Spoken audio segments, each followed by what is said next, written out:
அனைவருக்கும் என் இனிய காலை வணக்கம். சிவ குடும்பத்தின் அருளாசிகளால் இன்றைய நாள் உங்களுக்கு இனிதான நாளாக அமையட்டும். சிவாய நம.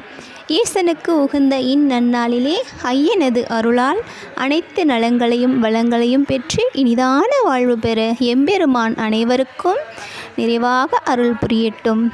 சிவாய நம. இறைவனது அருளை எவ்வகையில் பெறலாம், அது எந்த நேரத்தில் எத்தன்மையில் நாம் பெற முடியும் என்றால் அதற்கு ஒரு சிறந்த உதாரணமாக இப்பதிகத்தை நாம் பார்ப்போம். சிவாய நம. திருச்சிற்றம்பலம். காதலாகி கசிந்து கண்ணீர் மல்கி ஓதுவார் தம்மை நன்னெறி குய்ப்பது வேதம் நான்கினும் மெய்ப்பொருளாவது நாதன் நாமம் நம சிவாயவே.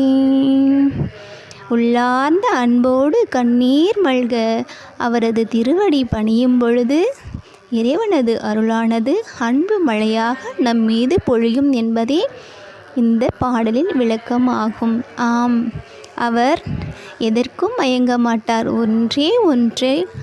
ஒரே ஒரு காரணத்தினால்தான் அவரை நாம் பெற முடியும் என்றால் அவர் மீது செலுத்துகின்ற உள்ளார்ந்த பக்தியும் அவர் மீது நாம் கொள்கின்ற பேரன்பும் தான் அதற்கு காரணம். அவர் மீது மட்டுமல்ல, சக உயிர்களிடத்திலும் நாம் பாகுபாடு காட்டாது அன்பு செலுத்துதலே நம் இறைவன் வசிக்கின்றார். அவர் நம்மிடம் எதிர்பார்ப்பதும் அது மட்டும்தான். திருச்சிற்றம்பலம்.